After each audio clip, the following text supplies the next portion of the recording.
Ok, vamos lá, pessoal. Boa noite. Mais uma vez para vocês, mais uma segunda-feira. Não sei se vocês têm reparado, mas não sei se para vocês tem passado rápido. Para mim, a semana, os dias têm passado muito rápido. Mais uma segunda-feira que nós estamos aqui. Falar sobre filosofia. Na semana passada nós fizemos sociologia e abordamos Karl Marx e alguns conceitos em Karl Marx. Na semana que vem a gente vai trabalhar e ampliar um pouco mais alguns conceitos do materialismo histórico. E hoje a gente vai voltar e eu vou fazer o possível para que a gente possa, de alguma forma, encerrar Aristóteles, tá? Eu queria trabalhar pelo menos duas questões importantes, que é a questão ética, que envolve virtude e felicidade, e a questão política, que envolve tanto a ética quanto também virtude e o conceito de Estado e justiça para Aristóteles. Então, vamos ver se eu consigo abordar todo esse conteúdo. Aristóteles, como nós havíamos falado, ele foi aluno de Platão, mas ele diverge de bastante coisas, né? De muita coisa. Ele parte de pressupostos totalmente opostos daquele que Platão havia tomado como ponto de partida, e principalmente os fundamentos que Platão estabelece são totalmente contrários àqueles que Aristóteles vai estabelecer. Lembre-se sempre de que na filosofia aristotélica esse conceito é muito importante. Eu sempre gosto de deixar aqui do lado, porque faz toda a diferença. A perspectiva do cosmos, né? Cosmos para Aristóteles faz toda a diferença, porque a natureza para ele é uma natureza ordenada, cósmica, certo? Lembre-se sempre desse conceito cosmos em Aristóteles. Esses conceitos facilitam muito a compreensão para a identificação do enunciado, nas questões, nas perguntas e tal. E aí você relembra um pouco de como que Aristóteles pensa, como que ele constrói sua filosofia, né? Se Platão partiu do pressuposto dualista, Aristóteles parte do pressuposto de que a natureza ela é ordenada, cosmológica. Quem que falou aí? Alguém falou junto comigo aí? Fez uma pergunta, algum comentário ou não? Ou só o microfone estava aberto mesmo? Eu abri o microfone sem querer, professor. Então tá bom. Esses conceitos são importantes para a gente lembrar de que Platão parte de um dualismo platônico, ou seja, dois mundos.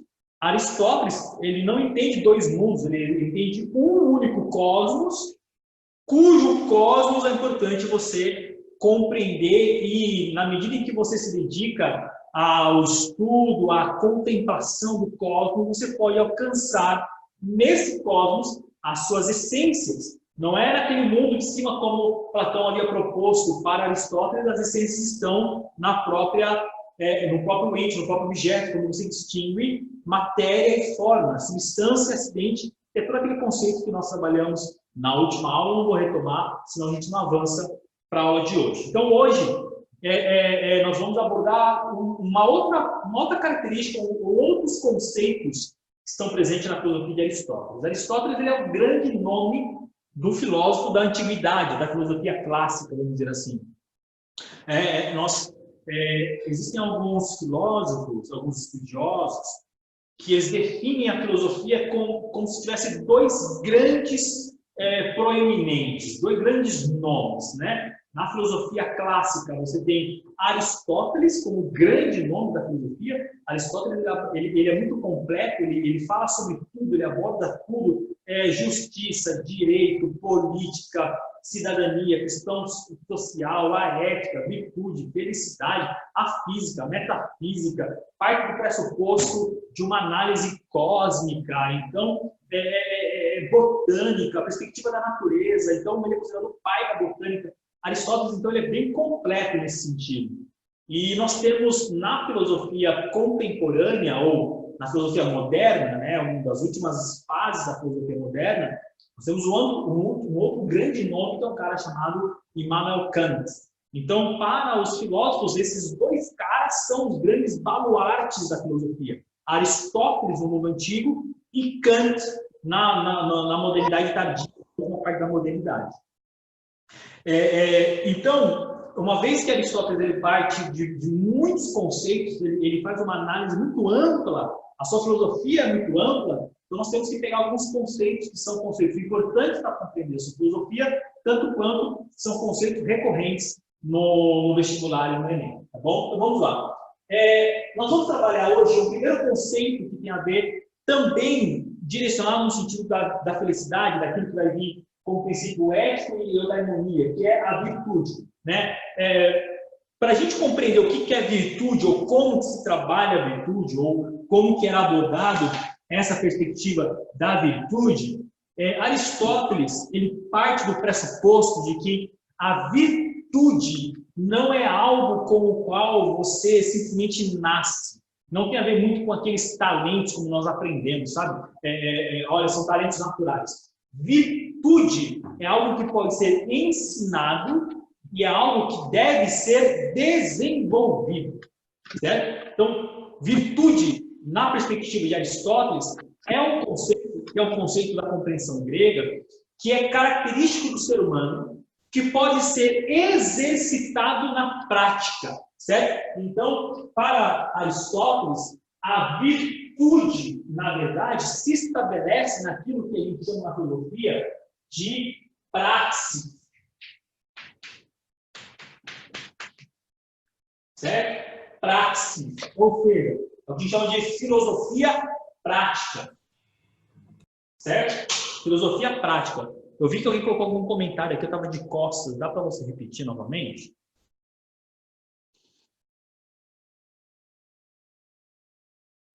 Fui eu, na verdade. Eu falei que a perspectiva dele é legal, da hora. É da hora a maneira pelo qual ele parte dessa questão relacionada à virtude, à ética e à política. Porque ele fala assim que nós somos, né, como está aqui, nós somos um animal político, e nessa perspectiva de ser um animal político, a nossa vida acontece no exercício da cidadania.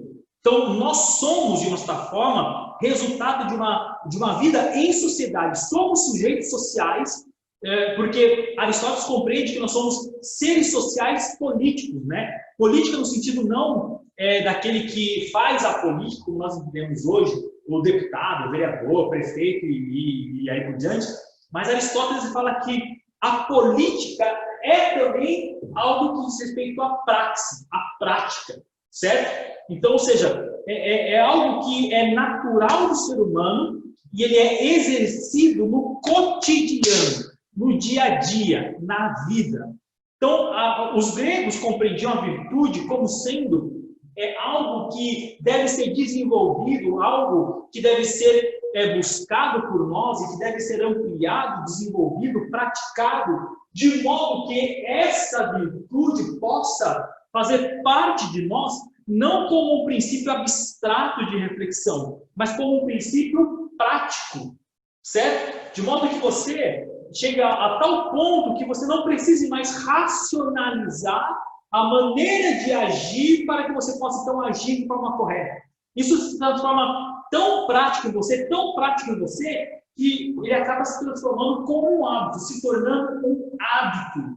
E tudo aquilo que, quando a gente fala de hábito, nós estamos falando de coisas que não faziam parte do nosso cotidiano, não faziam parte do nosso contexto, e que na maneira com a qual nós desenvolvemos repetidamente determinada ação, determinada atitude, né? Determinados comportamentos que nós temos, esses comportamentos vão sendo internalizados de modo que você chega a um momento em que você não precisa mais racionalizar para saber se você deve ou não deve fazer. Está tão internalizado que para você torna-se como se fosse a sua natureza. Por quê? Porque faz parte do seu hábito. É nesse sentido que Aristóteles ele fala acerca da virtude. A virtude, então, ela é, de uma certa forma, aquela característica que diz respeito a um princípio que, no início, deve ser utilizado a razão para que você possa se esforçar, mas é o uso da razão como um mecanismo de repetição, de modo que você possa transformar essa virtude no cotidiano da praxis em hábito. E isso vai fazer parte da discussão de um outro conceito que Aristóteles vai abordar, que é a questão da ética. né? Ele escreve um livro acerca disso, Ética a Nicômaco. Nicômaco era o nome do seu pai, mas é o nome que ele dá também ao seu filho. E esse livro é um compilado de aulas que ele deu no Liceu, que é essa escola lá na cidade de Atenas, e ele então vai ensinar a respeito de ética, vai falar sobre ética, e também ética e política. Também tem outro livro chamado Política, que aborda questões que estão presentes também no livro Ética Nicômaco. E esse curso que ele deu lá no Liceu é como se ele estivesse falando como ele deveria orientar o seu filho, né? Como ele deveria ensinar o seu filho ao exercício da virtude. Então, ele escreve um livro, não, na verdade, ele escreve, né? Aristóteles também não escreveu nada. Tudo que nós temos de Aristóteles são compilações, de acordo com alguns historiadores, são compilações dos seus alunos, né? Anotações dos alunos. Por isso que, muitas vezes, você vai ler o livro de Aristóteles, a frase, às vezes, não tem verbo, a frase começa e não termina, é coisa de aluno ouvindo aula do professor e fazendo as suas anotações, perde a reflexão e, de uma certa forma, você tenta correr atrás do prejuízo, você coloca alguma coisa que, às vezes, não é o que você havia falado, mas é o que você entendeu, né? É a mesma coisa eu pegar o seu caderno de anotações das nossas aulas e fazer a edição de um livro, né, das aulas de filosofia do professor Juliano, mas são as suas anotações, né? Será que as suas anotações correspondem exatamente ao que o professor Juliano fala nesse fluxo que eu venho falando, um monte de palavras, um monte de conceitos, que às vezes se perde, né, esse campo de abstração? Esses são os livros de Aristóteles. Olha que coisa louca.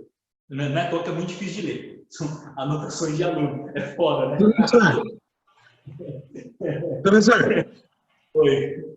o Aristóteles seria o maior filósofo grego ou seria o Sócrates? Sabe dizer assim? Cara, num conceito teórico, Aristóteles é o maior filósofo grego. Ele é o grande nome. Ele é o grande nome. É claro que Sócrates tem o seu lugar de importância, Platão tem o seu lugar de importância, mas Aristóteles, o seu trabalho, a profundidade, a amplitude com que ele aborda as questões filosóficas são bem, vamos dizer assim, profundas, de modo que até hoje a gente constrói conhecimento discutindo, debatendo, negando, afirmando aquilo que ele produziu. Então é um cara bem importante para a filosofia, muito importante. Então, virtude para os gregos seria então aquilo que diferencia as suas ações, que deve ser tomado como uso racional. E aí a gente lança um novo conceito, que é o conceito de vontade, certo? Vontade no sentido de você usar a razão para direcionar as suas ações, né? E esse uso da vontade para direcionar suas ações, ela deve, de uma certa forma, ser estabelecida por meio daquilo que em Aristóteles vai se chamar ou de medianina, certo? Como você pode encontrar num enunciado, num excerto de texto, por exemplo. Você vai falar, olha, a respeito da ética medianina de Aristóteles, ou o justo meio, ou o meio termo. É tudo a mesma coisa, tá? Medianina, justo meio ou meio termo. Esse é um princípio, um conceito de Aristóteles que tem tudo a ver com a virtude, porque, de uma certa forma, ele é o exercício prático da virtude, tanto quanto tem a ver com a ética, certo? Com a ética. Então, por quê? Aristóteles fala assim, olha, você tem que exercitar suas virtudes não a partir de um exercício irracional, né? Você deve, de alguma forma, usar a sua razão na prática da virtude, de modo que você consiga agir sempre no meio termo. E o que é meio termo para Aristóteles? É você não agir nem a partir do excesso. Cara, deu branco como se deve excesso. Olha. É com XC. Com X. Tá certo, né? Tá. Tem hora que dá branco. Tem hora que dá branco.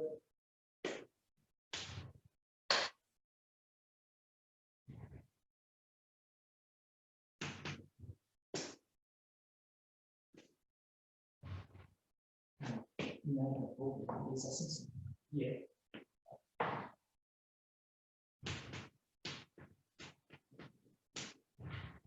Então, como é que nós devemos agir? Como encontrar o meio termo para Aristóteles? É você agir de modo que você não exercite a virtude nem a partir do excesso e nem a partir da falta.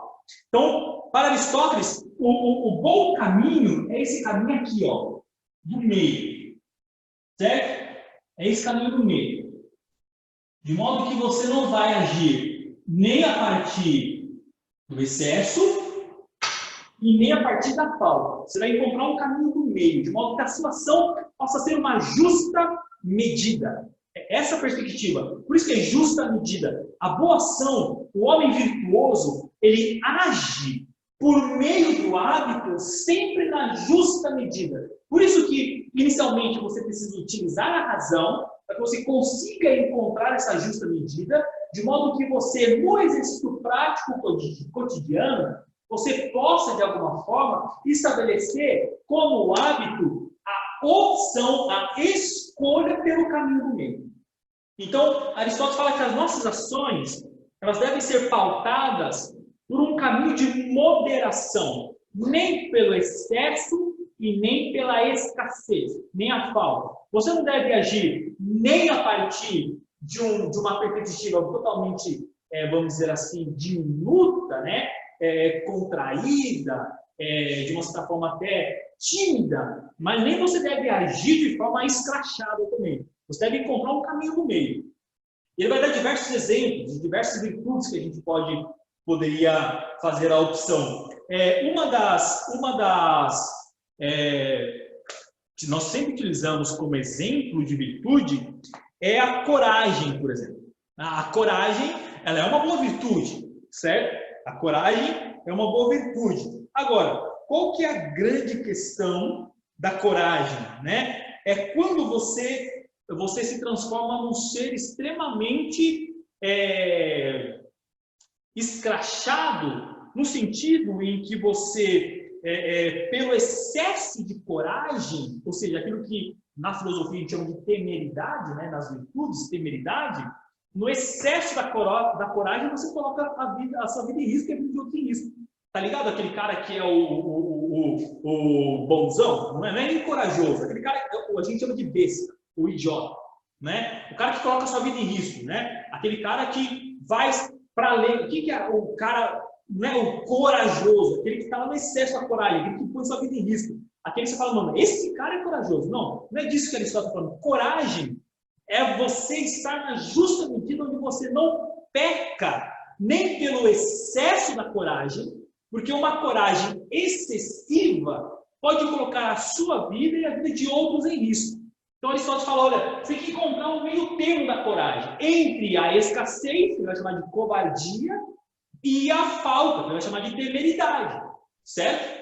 A boa ação é aquela ação corajosa. Qual é a ação corajosa? É aquela que não pega pelo excesso de confiança, coloca a sua vida e a vida do outro em risco, e não é aquela também que se abstém de agir com medo de todas as possibilidades. É aquela que age, então, com a partir da covardia. Então, o sujeito covarde não é virtuoso e o sujeito temerário não é virtuoso, na perspectiva de Aristóteles. Quem é o virtuoso? É aquele que age a partir da coragem, né? Exemplo.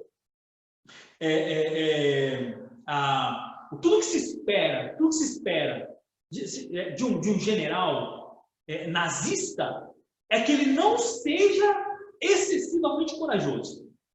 Se ele for excessivamente corajoso, ele mata 6 milhões de judeus.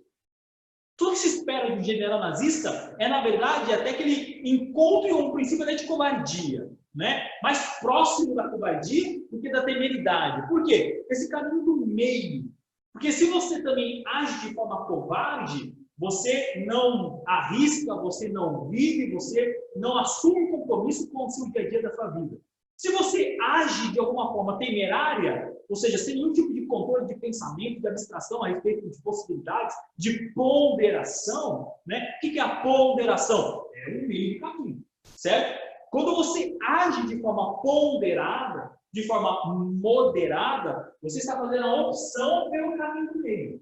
Esse caminho do meio é o caminho da ética para Aristóteles. Então, o que é uma vida vivida a partir da ética em Aristóteles? É uma vida que faz sempre a opção pelo caminho do meio. Nunca a opção nem pelos vícios do excesso e nem pelas faltas da carência, certo?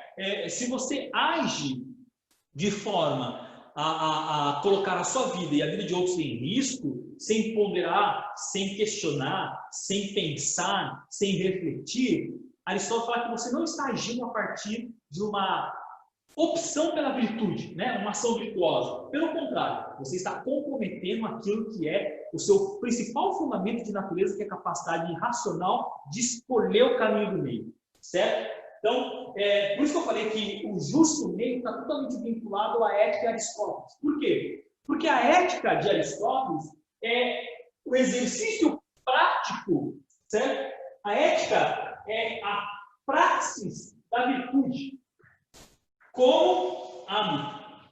A ética é a praxis da virtude como hábito. É você usar a razão para encontrar esse caminho do meio, de modo que você, no exercício cotidiano da escolha pela virtude, você consiga transformá-la, internalizá-la como hábito, de modo que você não precise mais pensar a respeito de como você deve ou não deve agir, certo? Exemplo. Meus exemplos são fogos, eu tenho que pensar muitas vezes para dar os exemplos. A mente é fértil e perversa. Exemplo, vamos lá. Quando você era pequeno, sua mãe tinha que chamar sua atenção para fazer uma coisa específica que você não queria fazer, né? Todo dia à noite você ia dar beijo no teu pai, na tua mãe, a primeira coisa que ela perguntava: você escovou os dentes? O que você falava?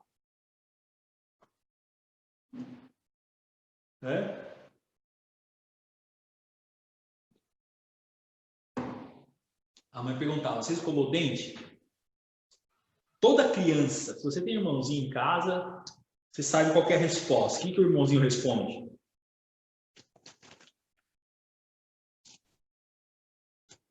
Escovei com toda certeza. Mas escovou mesmo? Você escovava mesmo? É uma dificuldade para escovar o dente, né? Falava que escovou e na maioria das vezes falava: mano, não está escovando nada. É uma dificuldade. Dificuldade para tomar banho, vai tomar banho. Está bem da rua na minha época, né? Sim. Na minha época, na de vocês, talvez vocês já tenham crescido dentro de casa. Mas na minha época a gente ficava na rua, né? E ficava na rua jogando bola, correndo, descalço, brincando, então ficava imundo. Aí chegava em casa, a mãe chamava para poder jantar e entrar, porque já estava tarde, era 10, 11 horas da noite. Pega, Joana, vai direto para o banheiro, vai tomar banho. E eu falava para ela assim: exatamente, mas eu nem suei, né? Eu não gostava de banho, uma criança, né? Ela tem aquela dificuldade, por quê? Porque não é natural, não faz parte do cotidiano dela natural. Ela tem que internalizar, é um hábito que ela tem que internalizar. O escovar dentes, o tomar banho, o lavar o cabelo, o enxugar, o esfregar o mão dos dedos, né? Essas coisas são coisas que, por exemplo, as crianças não têm o hábito de fazer. É um hábito que tem que ser desenvolvido, é um hábito aprendido, né? E aí eu deixo uma dica. Olha, uma dica e uma afirmação, né? Quer saber quando você começa a perceber que um filho, uma filha, né, o teu irmão, ou até mesmo você, nunca mais precisou se preocupar, o seu pai ou sua mãe precisou se preocupar se você estava escovando o dente ou não estava escovando o dente, é quando você começou a beijar. Quando você começou a beijar, né, quando ela deu uma primeira beijoca, você chega em casa, a primeira coisa que você faz é o quê? É escovar o dente. No dia seguinte, você sabe que existe a possibilidade da beijoca se repetir, o que você faz? Você escova o dente. Então, quando seu filho ou sua filha, teu irmão ou irmã, ou até mesmo você, né? Se você parar para pensar lá atrás, né? Eu sou malandro. Você começa a perguntar: cara, até ontem eu precisava mandar esse moleque escovar o dente, agora eu escovo o dente sozinho, o que está acontecendo? Mano, pode investigar. Esse moleque está dando os beijos. Essa menina está dando os beijos. Pode investigar. Por quê? Você começa a se preocupar com a higiene bucal quando a boca começa a ter uma certa utilidade. Começa a ter uma certa utilidade, né? E aí você começa a escovar o dente. E aí agora passa a ser hábito. Né? Você não precisa mais que o pai fique falando para você, vai escovar o dente, que a mãe falando para você, vai escovar o dente. É hábito, você acorda de manhã, você escova o dente. Você vai numa refeição, você escova o dente. Você toma um café da tarde, você escova o dente. É hábito. Ou seja, aquela dificuldade inicial do processo, até que essa ação possa ser internalizada, demandou um tempo de prática, demandou um tempo de praxis. Mas chega um momento em que você não precisa mais pensar. Um outro exemplo simples é como dirigir. Né? Você vai começar a dirigir, é uma dificuldade, você se atrapalha com os pedais, aceleração, freio, embreagem. Nossa, tem que trocar de marcha, tem que dar seta, desvia de direção. É um monte de coisa. E são 3 espelhos, retrovisor na frente, retrovisor lateral, na direita, na esquerda. Você fala, meu Deus do céu, vou me perder por tudo esse negócio aqui. E você vai virar a direção, você toca no negócio para poder ligar o para-brisa. Aí é aquele negócio, você vai sair, você engata a primeira, daqui a pouco você pensa que engatou a primeira, passar e está em segunda, ou você pensa que está engatado, não está engatado, está no ponto morto. Ou seja, é um bagulho que demanda muita da tua razão inicialmente para que você consiga agir assim.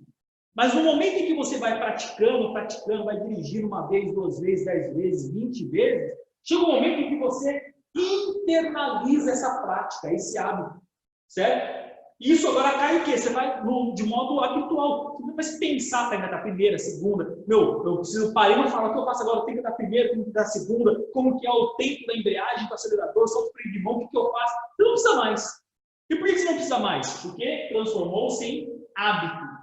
É isso que Aristóteles está falando, mas ele está falando acerca da virtude. Nós devemos... A La Bianca falando, por isso que eu bati o carro quando tirei a carga. Porque é falta de hábito, não é?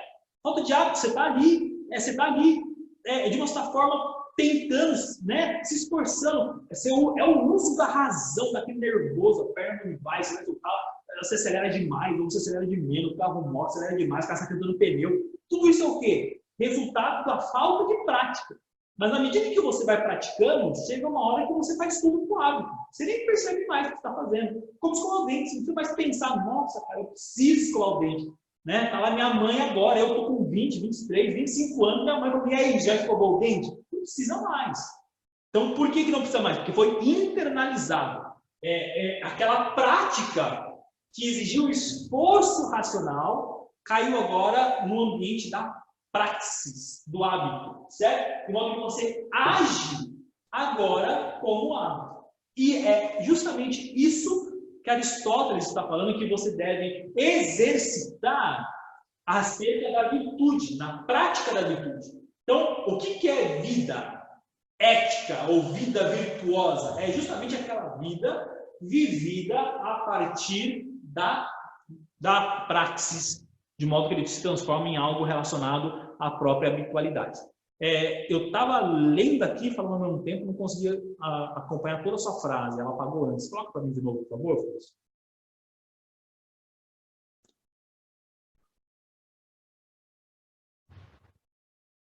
Então, em Durkheim, esse hábito ele é externo, vem de fora para dentro, certo? Vem de fora para dentro. Em Aristóteles, ele está falando que é um processo que você constrói por meio do uso da razão. Entendeu? Então, lá em Durkheim, seria um fato social, porque, diz respeito aos nossos hábitos, são construções que são exteriores a nós. E Aristóteles está falando que você está utilizando a razão para que você possa agir de modo virtuoso, e o uso racional repetitivo vai transformar essa virtude numa prática habitual. Então, é você que é o sujeito da ação. É o ponto fundamental da diferença da perspectiva aristotélica daquela proposta por Durkheim. Tá bom? Vamos avançar mais um pouco? Aí, ó. Então, nós já falamos de virtude, de ética, está vinculado. Uma outra questão importante. Ética para Aristóteles tem tudo a ver com uma vida vivida a partir daquilo que são as suas características naturais, certo? Aristóteles ele parte do pressuposto desse cosmos aqui.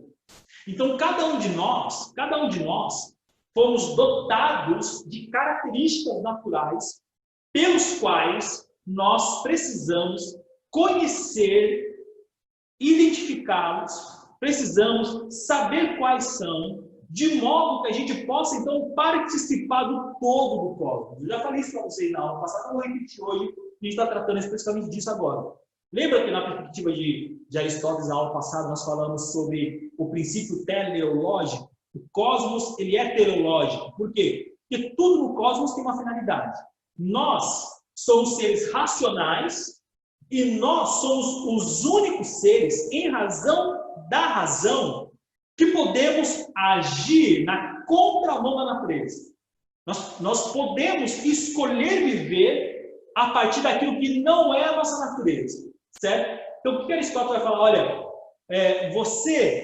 quando você não está no seu lugar natural, quando você não está naquilo que o cosmos determinou para você, você então vai viver deslocado e, por consequência, você nunca vai alcançar a felicidade. Você vai ser infeliz. Porque Aristóteles parte do pressuposto que a felicidade está vinculada a uma vida exercida de uma forma virtuosa, na prática, exatamente, de você cumprir o seu papel na natureza, no cosmos. Se o cosmos é ordenado, logo eu tenho que viver de modo a manter esse ordenamento. Se eu vivo de forma aleatória, se eu vivo contrário às virtudes, se eu vivo contrário à minha própria natureza, eu estou, então, prejudicando o cosmos, cometendo aquilo que Aristóteles vai chamar de pecado de híbris. O que é híbris? É a blasfêmia contra a natureza. Híbris, blasfêmia contra a natureza. É quando você comete o pecado de híbris, é quando você age de modo contrário, na contramão da sua natureza. E isso vai fazer o quê? Prejudicar o cosmos. Quando você, então, conhece os seus talentos, quando você identifica, então, as suas características intrínsecas naturais, você começa, então, a encontrar os meios necessários para desenvolvê-los, para aperfeiçoá-los. Quando você, então, faz esse processo, Aristóteles vai falar, olha, você, então, está no caminho da eudaimonia. O caminho da eudaimonia é esse caminho que é determinado em que cada cidadão cumpra o seu papel no cosmos. Certo? Então, Aristóteles fala, olha, se o mundo precisava de um professor de filosofia, então o cosmos cria o Juliano, permite que o Juliano venha à existência e dá ao Juliano as competências necessárias justamente para, eu já vou repetir, para que ele possa, de alguma forma, cumprir o seu papel nesse cosmos. Aqui a palavra é eudaimonia. Eudaimonia. Felicidade. Então, quando é que você vive de forma eudaimônica? Você só vive de forma eudaimônica quando você cumpre o seu papel no cosmos. Então, Aristóteles ele fala o seguinte, olha, se você, nascendo com todo o talento necessário para ser professor, você escolhe ser gerente de banco, gerente de uma pousada, escolhe ser supervisor numa fábrica, numa indústria, você está fazendo a opção por escolher um tipo de vida que é contrário à sua natureza. Por consequência, ser contrário à sua natureza, o resultado desse seu exercício de vida, ou seja, o resultado dessa sua vida vai ser uma vida que vai comprometer a ordem do cosmos.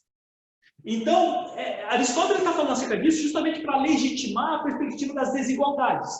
Então, o mundo é desigual. Por que o mundo é desigual? Porque cada ser tem uma função no cosmos. Não tem como todo mundo ter a mesma função. E de modo que, se a natureza demanda de funções diferentes, é necessário ter pessoas diferentes para cumprir papéis diferentes da natureza. Então, Aristóteles vai legitimar aqui, ele vai carimbar a perspectiva da desigualdade. E é dele, inclusive, a perspectiva daquela frase, aquela premissa que diz: trate os desiguais na medida da sua desigualdade. O que é tratar os desiguais na medida da sua desigualdade? É você literalmente entregar a cada um a justa medida do que a cada um compete. Esse é o princípio do direito hoje.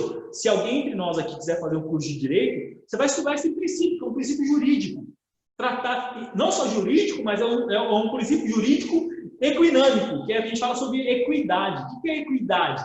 É você observar as diferenças, observar as desigualdades, e a partir das desigualdades, você agir ou fazer justiça ou criar leis para que você possa considerar as desigualdades. Então, o que seria, né, um exemplo disso? O que seria as leis de cotas? As leis de cotas, as políticas afirmativas, nada mais é ou nada mais são que princípios de equidade, princípios que, de uma certa forma, tratam desiguais desigualmente. Se você tem um grupo de pessoas que tem acessos a determinados ambientes em função de suas premissas econômicas, você tem um outro grupo de pessoas que não tem acesso a as mesmas áreas ou as mesmas instituições ou os mesmos ambientes em razão da sua premissa econômica, você não pode tratar esses dois que são desiguais de forma igual. Por quê? Porque não é justo. Não é justo. Quando que vai ser justo? É quando você trata os desiguais de forma desigual. E qual é a medida? A própria desigualdade.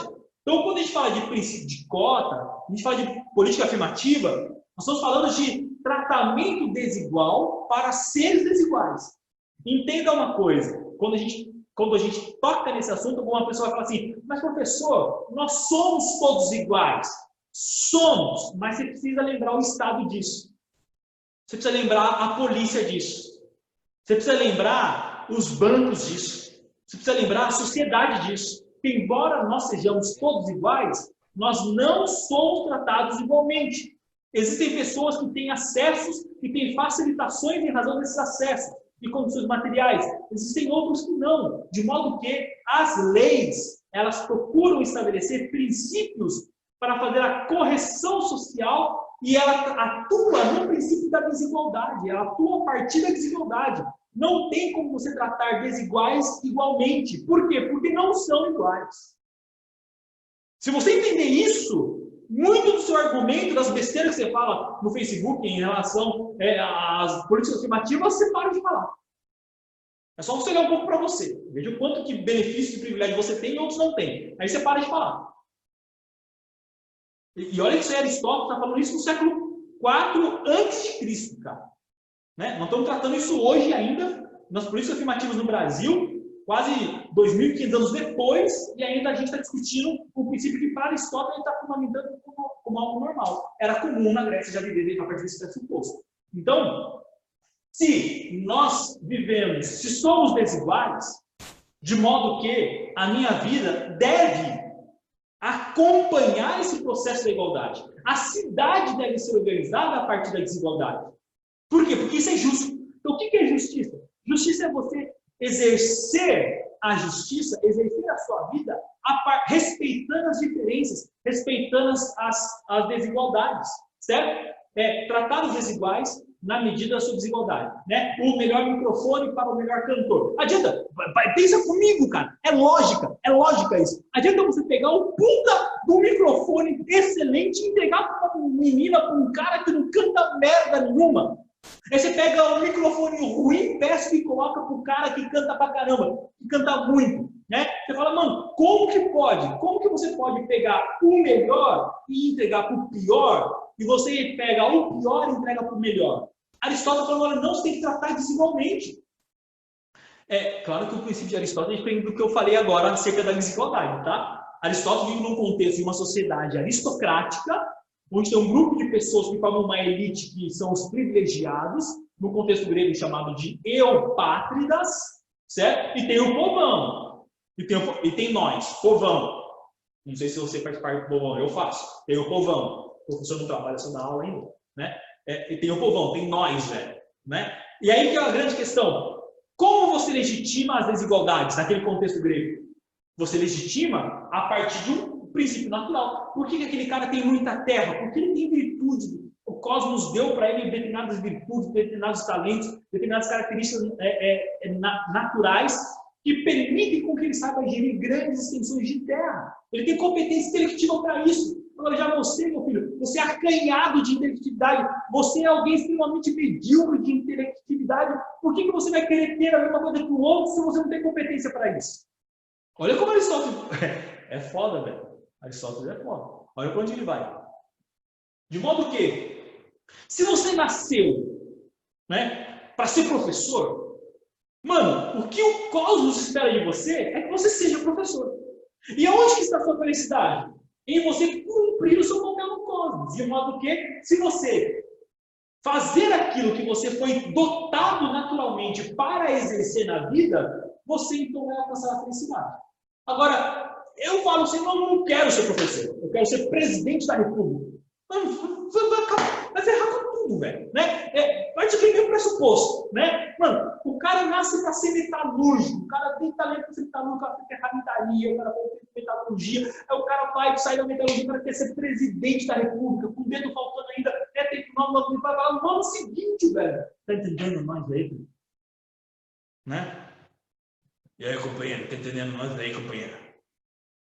Entendeu? Não dá para ser assim, companheiro. Cada um no seu quadrado, companheiro.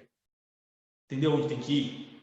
Entendeu o que ele só está falando? Você nasceu para ser metalúrgico, não vai se meter a ser presidente. Não vai dar certo.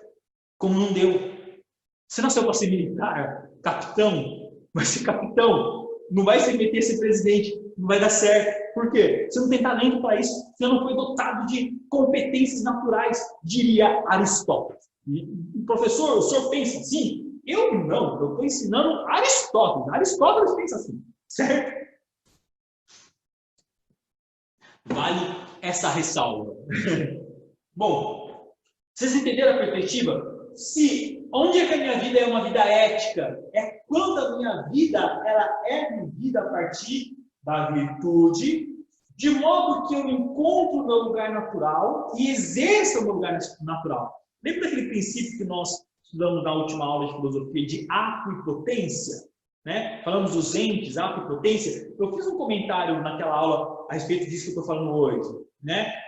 Se eu nasci com competências naturais para ser professor, o que o cosmos espera de mim? Que eu me potencialize no melhor professor, buscando a excelência, de modo que eu busque me aperfeiçoar cotidianamente para que eu cumpra o meu papel com excelência. Quando eu, então, sabendo qual é o meu talento, sabendo quais são as minhas características naturais, eu encontro os meios necessários para desenvolver essas minhas características, essas minhas habilidades, eu então estou colaborando com a ordem do cosmos. Por consequência, eu viverei feliz. A minha felicidade está em eu cumprir o meu lugar no cosmos. Se eu quero cumprir um outro papel, eu então nunca serei feliz e, pelo contrário, estarei prejudicando a ordem cósmica. Eu estarei praticando aquilo que Aristóteles chama de híbris, pecado, blasfêmia contra a natureza. Isso é um ponto fundamental. Tranquilo? Deu para compreender esses três conceitos para a gente possa avançar um pouco mais? De boa? Ô, professor. Oi. Então, tipo assim, a função que a gente exerce no cosmos, ela tem que estar dentro desse justo meio, né? Para ser uma vida ética, né? Ou não? Não, aí, uma vez que você identifica as suas características naturais, você deve exercitar a virtude de modo a você praticar virtuosamente dentro dessas características naturais que são as suas. Entendeu? Ah, entendi. Bom, vamos avançar um pouco mais, por quê?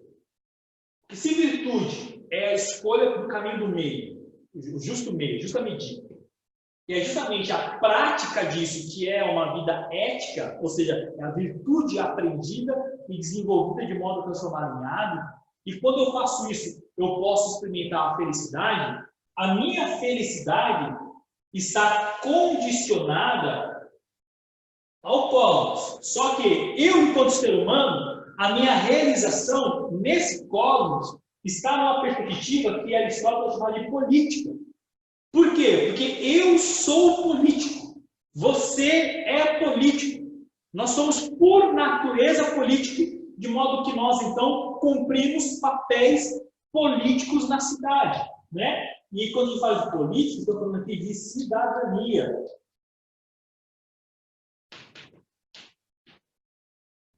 Estou falando de cidadania. O meu exercício cidadão, o meu exercício cívico na cidade, ela é resultado de uma característica natural. Nós nascemos naturalmente para a política, para o exercício político, para a prática política. É uma das perspectivas teóricas de Aristóteles que a gente chama de não é um princípio teorético, é um princípio prático.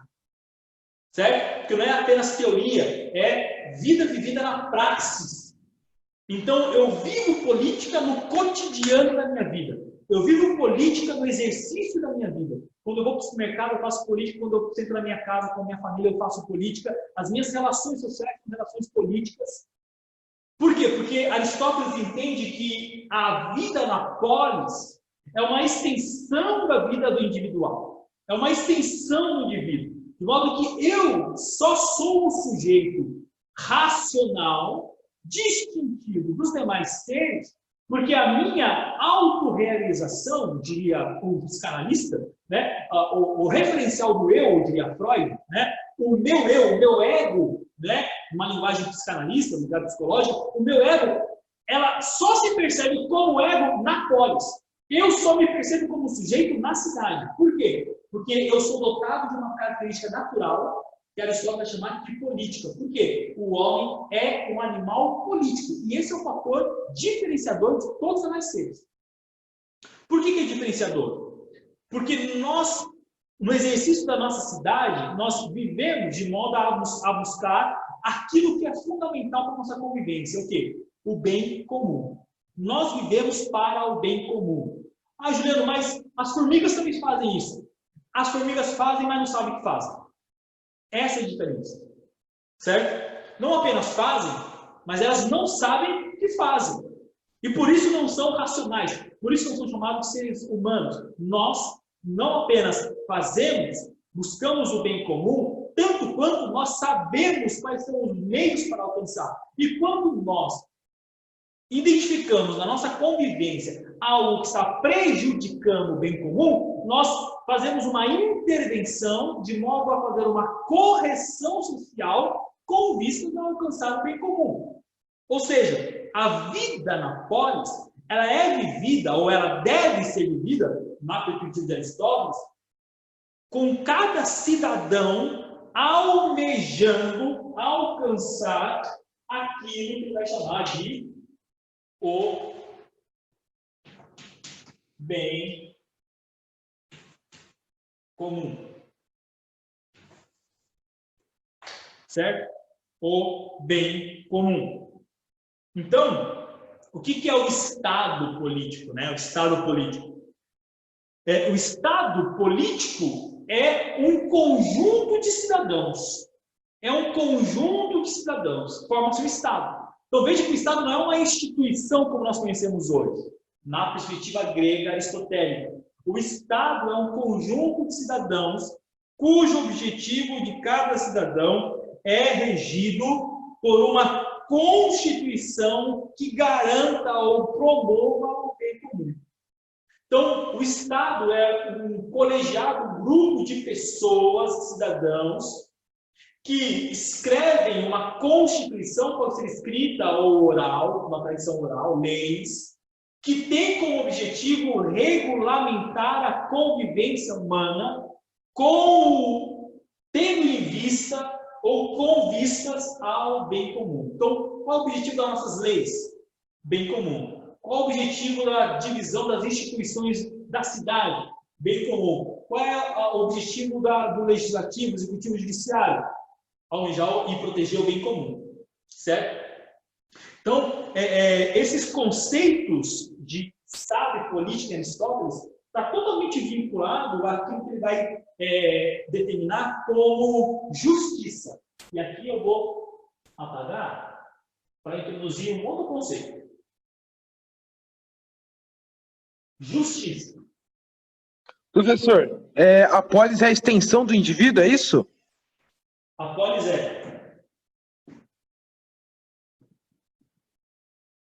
e vice-versa. Tanto a polis é uma extensão do indivíduo, quanto eu sou uma extensão da polis. Lembre-se que na perspectiva grega e aristotélica, a polis ela se realiza e ela é concretizada na prática e na convivência, certo? De cada cidadão. Por isso que é político. Por que nós somos políticos? O que eles chamam de zoon politico, né? Animal político. Por quê? Porque esse corpo político, esse corpo cívico, social, ele acontece na coletividade, ele acontece na comunidade. E é essa comunidade que permite com que nós venhamos a exercer a nossa capacidade racional de modo a cumprir os objetivos naturais. É por isso que cada um deve cumprir um papel diferente na natureza e, por consequência, na própria cidade, com vistas a esses cujos papéis, vamos dizer assim, venham a colaborar ou aperfeiçoar a convivência. Certo? Isso é ética. Você imaginou? Se todos nós agíssemos de forma ética, agíssemos de forma virtuosa, buscando sempre a moderação, se cada cidadão buscar a moderação na sua ação, com vista sempre ao bem comum, cara, a nossa cidade vai ser melhor. Não é à toa que essa é a perspectiva aristotélica mesmo. Certo?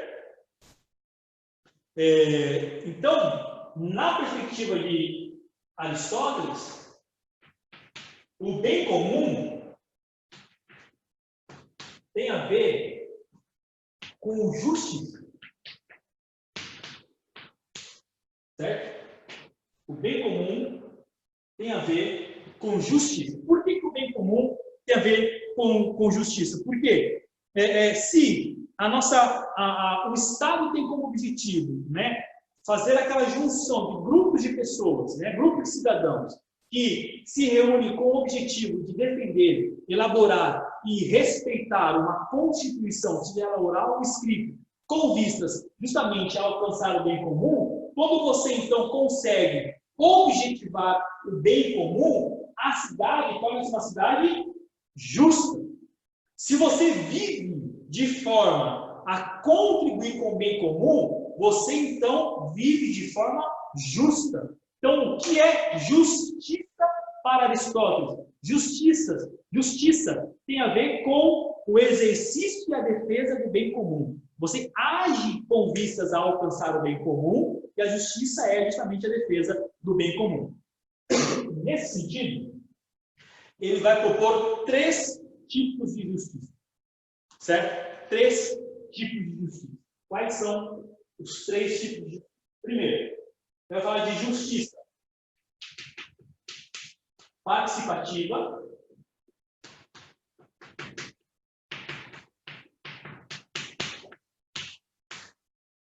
ele vai falar de justiça distributiva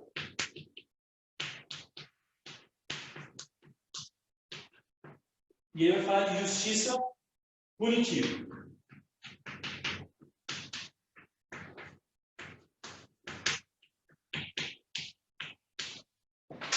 3 tipos de justiça: justiça participativa, justiça distributiva e justiça punitiva, certo? Então, quando nós buscamos o bem comum, nós devemos, então, tomar muito cuidado para que a nossa polis seja justa. E qual é o meio pelo qual a nossa polis, a nossa cidade possa ser justa?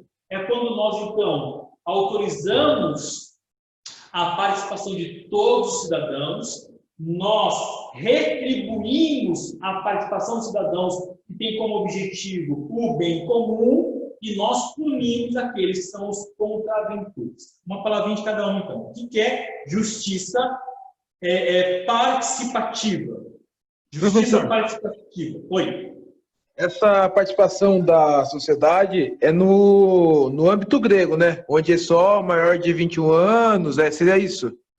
Isso. Ok, certo. E lembrando que esses conceitos fazem muito parte do nosso corpo jurídico hoje, novamente, também. Hein? Nós trouxemos isso. Isso é uma herança do pensamento grego, né, legado a nós. Agora, lembrando que, como você bem disse, quem tem direitos na polis não é todo mundo. E Aristóteles faz justamente essa diferenciação. Lembra do lance tratar os desiguais na medida da desigualdade? Então, existe esse princípio a ser considerado. O que é justiça participativa, então? É a organização do poder. Se você está copiando aí um conceito, coloque isso aí. Ó. Justiça participativa é a organização do poder político, de modo que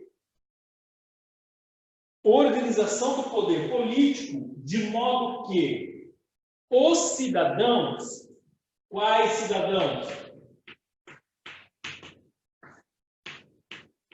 Quais cidadãos? Os iguais. Quem são os iguais? Aqueles que o nosso amigo falou aí, aqueles que têm direitos políticos, certo? Então, organização política de modo que os cidadãos tivessem a oportunidade de participar igualmente do governo. Justiça participativa, então, é a organização do poder na polis, na cidade, que tem como objetivo permitir com que os cidadãos, quais cidadãos? Os iguais, tenham a mesma oportunidade de participar do governo. Certo? Gravaram o conceito? Quer que eu repita mais uma vez?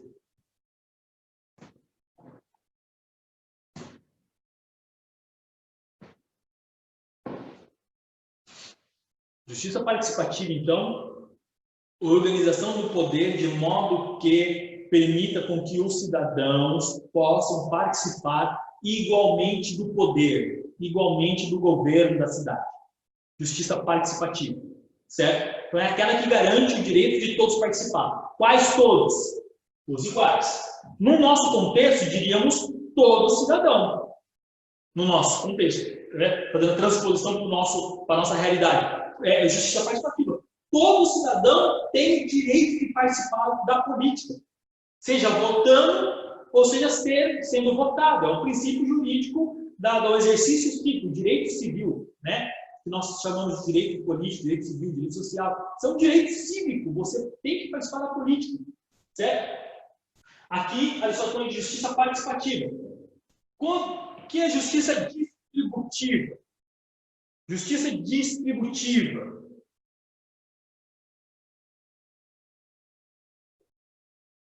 É divisão dos bens econômicos, das benesses econômicas. Justiça distributiva é distribuir ou dividir os bens econômicos da cidade, certo?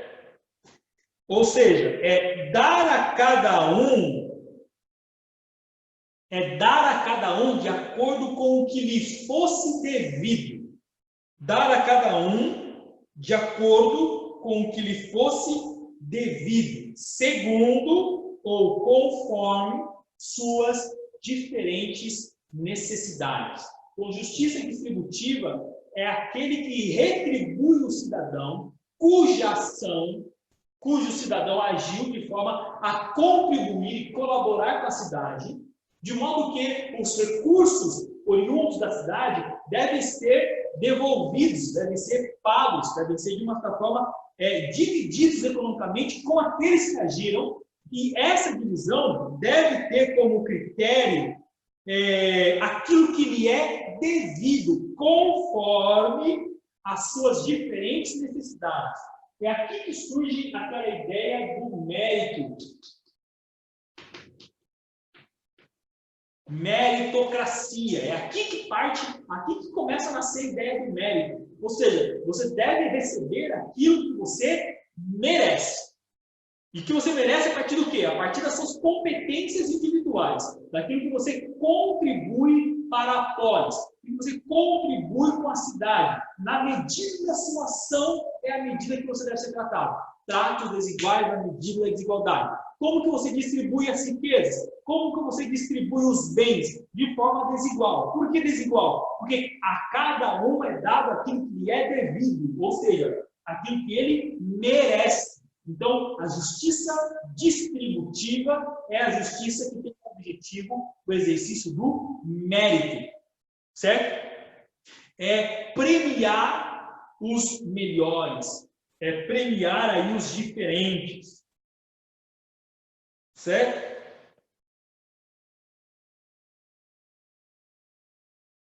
E o que é justiça punitiva?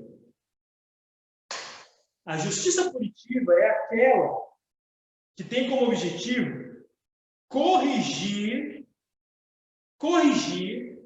as situações de injustiça.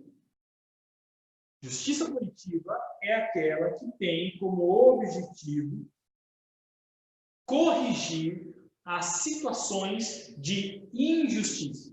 Se, na hora de fazer a distribuição, alguém for pego em falta, então você vai aplicar a justiça punitiva. Você vai corrigir a injustiça. Se alguém recebe um prêmio sem merecer, então o que você faz? Você vai corrigir, porque na verdade ele recebeu de forma injusta. Ele foi injusto, certo? E se você é injusto, você contribui para a desordem da polis, por consequência, a desordem do cosmos. Entenderam esses 3 princípios de justiça? Participativa, distributiva e punitiva?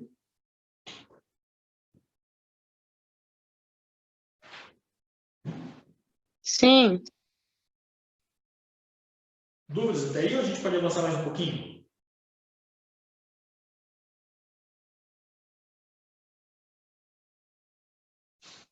Ninguém tem dúvida? Yasmin pediu para repetir a... Corrigir as situações de injustiça. Corrigir as situações de injustiça.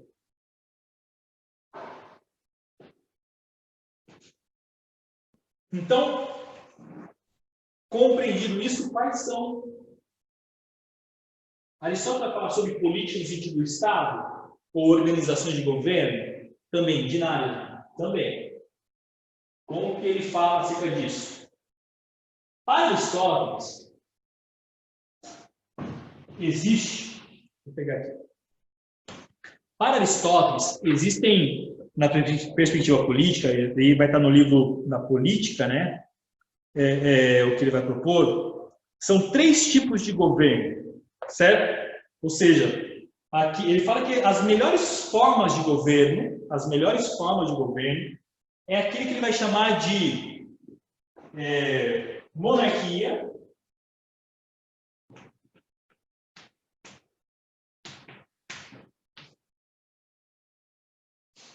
aristocracia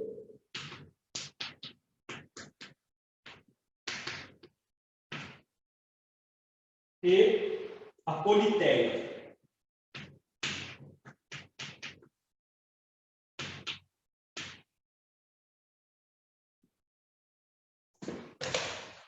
Quais são os tipos de governo? As 3 melhores formas de governo para Aristóteles? A monarquia, a aristocracia e a politeia, certo? Monarquia.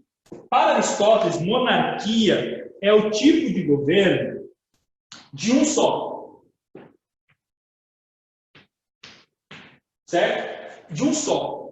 É bom porque, se esse cara for virtuoso, esse cara vai agir bem, a polis vai viver bem, vai ser justo. Certo? Então, é um tipo de governo possível. E lembra que Aristóteles está no contexto do contexto helênico. Ele foi professor de Alexandre o Grande, né? Alexandre o Grande está dominando o mundo, né? Então, esse cara está falando, olha, a monarquia é bom. Quando você tem um bom monarca, você pode, de certa forma, ter boas condições de vida dentro do sistema monárquico, certo? Então, a monarquia é o governo de um só. A aristocracia é o governo de poucos.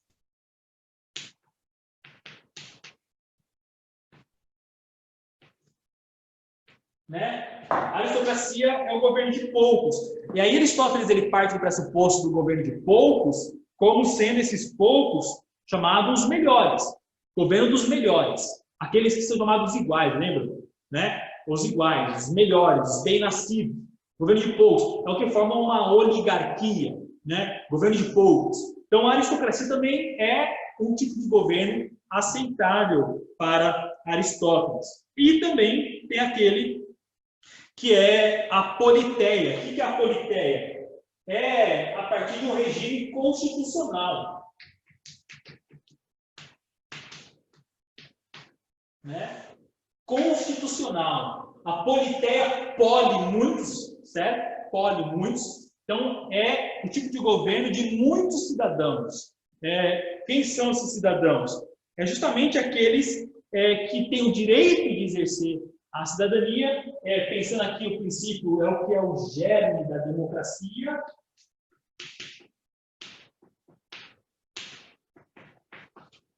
Certo? Democracia, a participação de todos os cidadãos, certo? É o que ele chama de politeia. Então, a politeia é o regime constitucional dos cidadãos que se revezam por mandatos. Então, os cidadãos, eles elegem os seus representantes para ocupar cargos no governo, cargos públicos, a partir de mandatos. Pode ser por 1 ano, por 2 anos, por 4 anos, certo? Desses 3 tipos de governo, Aristóteles defende que esse tipo de governo é o melhor. Por quê? Porque você democratiza mais a participação. Você permite com que mais cidadãos participem. Né? Justiça participativa. Permitir com que todos os cidadãos participem da política, do poder, do governo. Lembrando que, claro, dentro de um contexto aristocrático, ele está pensando naqueles que têm o direito de participar, porque tem melhores condições de formação, tem melhores condições de capacidades intelectivas, são formados em ter uma cultura mais elevada, um capital intelectivo superior. Então, ele está pensando nesse sentido. Tá?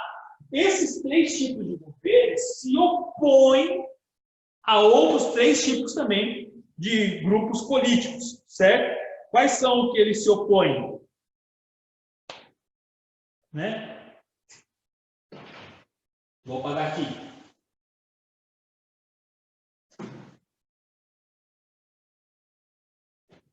Então, lembrando que politeia é onde os cidadãos escolhem e elegem seus representantes. Certo? Quais são que eles se opõem? A monarquia tem o seu fator negativo. Qual? É quando ele se transforma numa tirania. Certo? Então, a monarquia tem um fator negativo, que é quando se transforma em tirania. Então, nós temos aqui um tipo de governo, né? Um tipo de um bom governo. E aqui nós temos um governo corrompido. Quando você tem um bom governo, isso é uma monarquia. Quando a monarquia se corrompe, ela se transforma num tirano. Aí o rei se transforma num tirano, numa tirania. Certo? Quando o monarca se corrompe, quando ele não age virtuosamente, quando ele não tem atitudes principescas, né? Quando ele não busca as boas virtudes, o justo meio, ele pode, quando ele quer satisfazer única e exclusivamente seus próprios interesses, então ele cai numa tirania, ele impõe uma tirania. É quando a ação do governante tem como objetivo beneficiar única e exclusivamente o próprio governante. Quem é o grande beneficiário do governo monárquico? O próprio governante. Se o monarca é o próprio beneficiário, então ele não é um monarca, ele não governa para os outros, ele governa para si mesmo. Então ele é um tirano, porque ele vai usar dos outros em benefício próprio. Ele é um tirano, certo? É um rei que governa para o seu próprio benefício. Agora, qual é a oposição de um governo aristocrático quando ele se corrompe? Né? É a oligarquia. A oligarquia. E daí um grupo pequeno de pessoas vai monopolizar o poder. Né? Um grupo pequeno de pessoas vai monopolizar o poder. É quando os ricos eles governam para o seu próprio bem econômico. Pensando no contexto grego, onde você tem aí as pessoas vivendo, são os grandes latifundiários, os eupátridas, né? eles governavam com vistas ao quê? Com vistas ao seu próprio benefício econômico. As leis têm que se beneficiar esses grupos econômicos. Não é muito diferente do nosso contexto. Se você lembrar que você estudou em História com Hilário, ou vai estudar ainda, a República Velha no Brasil, né? A gente chama, inclusive, de República Oligárquica. Por quê? Quem estava no poder eram grupos econômicos latifundiários, principalmente os cafeicultores, que governavam com o objetivo de se beneficiar do Estado com fins econômicos, né? O benefício próprio, enriquecer a si mesmo. Então, qual é o tipo de governo de um governo aristocrático, que é bom, que de uma certa forma é o governo dos melhores, das pessoas mais desenvolvidas intelectivamente, né? A gente chama dos notáveis, né? Por exemplo, a Constituição dos Estados Unidos, escrita lá em 4 de julho de 1776, na Confederação lá do Estado de Virgínia, a Constituição foi escrita pelos notáveis. É normal se pensar nesse sentido, né? Você elege os notáveis, pessoas preparadas e com competências intelectivas para exercer esse tipo de função. E aí você tem um governo aristocrático, isso é bom. Você vai ter pessoas preparadas para aquilo. Quando é que aquilo se transforma numa corrupção, numa oligarquia? É quando a aristocracia se corrompe, se transforma numa oligarquia, cujo grupo que está no poder, que é um grupo pequeno, um grupo financeiramente muito mais prestigiado, ele então governa em seu próprio benefício econômico. E aí nós temos a corrupção do governo aristocrático, transformando esse governo num governo oligárquico. Certo? E por último, quando é que há a corrupção da politeia? Né? Lembre-se que a politeia é a ideia de um regime constitucional onde você escolhe representantes para exercer, de uma certa forma, a política. O contrário de politeia, para Aristóteles, é a própria democracia. O contrário de politeia é a própria democracia. Por que a democracia para Aristóteles é ruim? Porque a democracia, ela pressupõe um princípio de igualdade. A democracia pressupõe que todos têm os mesmos direitos. E a pergunta que todos são iguais. Somos iguais? Me respondam, nós somos iguais? Seja sincero. Não somos iguais. Se nós não somos iguais, por que nós devemos ter todo mundo igualmente o mesmo direito de participação política? Por exemplo, a formação de conceituação teórica daquilo que envolve Estado e política do professor Juliano é totalmente diferente da conceituação teórica do que diz respeito a Estado e política do Fabrício, por exemplo. Sim ou não? Essa diferenciação é um fator simples. Qual? Eu tenho uma formação que, de repente, ele não tem. Isso me dá um certo olhar mais especializado para a política do que o Fabrício. Isso não diminui o Fabrício? Não diminui o Fabrício. Eu estou falando o quê? Eu estou falando que nós temos perspectivas teóricas totalmente opostas. De modo que eu tenho referenciais teóricos que não são os dele. Entendeu? Ele pode ter outros, cujos referenciais teóricos não compreendem a totalidade daquilo que, de repente, eu tenho. Ou ele pode ter mais do que eu, de modo que ele compreende política muito mais do que eu. Isso faz com que nós não sejamos iguais. E chega na hora de votar, eu valho um ponto e ele também, um ponto, um voto. A quem interessa a igualdade? A quem interessa a igualdade? Aos de bem, no sentido aristocrático aqui, aristotélico, de que são os melhores, ou aqueles que estão destituídos de qualquer tipo de competência e não sabem o seu lugar no cosmos? A quem que interessa essa participação igualitária de todos?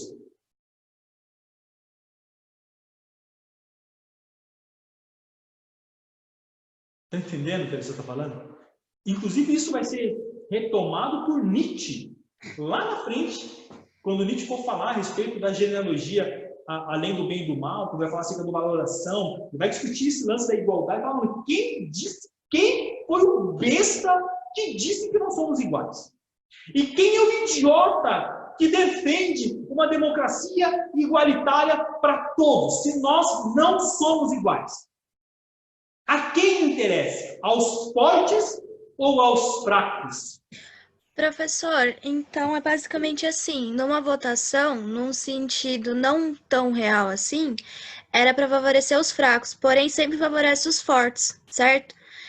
Sempre em qualquer tipo de governo, tudo sempre favorecer, tipo, a elite ou aqueles que estão sempre com, vamos supor, que são mais fortes.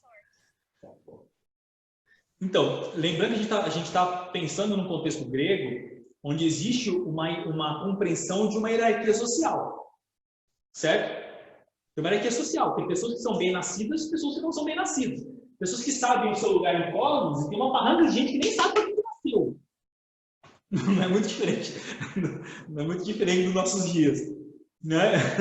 Mas é isso aí, certo? Não sei. Tem um monte de gente que fala, mano, eu nasci pra isso, pra isso, pra isso. E a pessoa corre atrás e a pessoa vai, deslancha, desenrola, o cara vai. E tem gente que tá, mano, tá aqui, mano, voando. Cara, e aí, o que você vai fazer? Não sei, não sei, cara, né? É um bagulho de louco, né? Tá? Se tiver tantos boladinha verdinha, então, nossa. Mas a perspectiva de Aristóteles é justamente essa questão de que, olha, a democracia dá uma ideia de igualdade, de modo que os pobres eles vão querer pegar a riqueza dos ricos e distribuir entre eles. Ou seja, você vai prejudicar outros que são considerados melhores, que enriqueceram porque foram dotados de competências para isso, de modo que esses melhores, que só são melhores porque nasceram para ser melhores, eles agora perdem o seu lugar, perdem os seus direitos, perdem suas riquezas, porque os pobres, olha como Aristóteles ele é totalmente aristocrático, porque os pobres, quando eles chegarem ao poder, vão querer pegar a riqueza dos ricos e redistribuir entre eles, fazer uma distribuição de renda, acabar com a desigualdade. E a pergunta de Aristóteles é, mas por natureza nós não somos desiguais, de modo que o Estado deve então tratar a todos, não de forma igual, mas tratar a todos na medida da desigualdade. De modo que aquele que, na politeia, no grupo de pessoas, quem é que vai governar? Os melhores.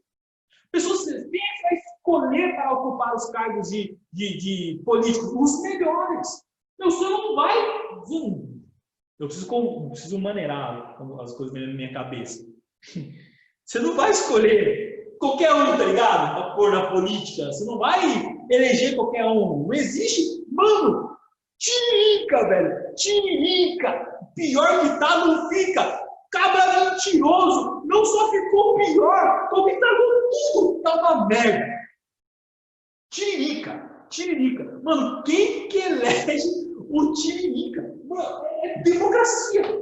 Aristóteles ri. Aristóteles está se retirando do túmulo, dando risada da gente. Vai, seus bandos de burro. Vai defender democracia. Olha quem que se foi no poder. Tiririca, mano. 2 gestões. Tiririca, velho. Já imaginou? Olha que coisa. Olha que ponto a gente chega. O que é isso? Democracia.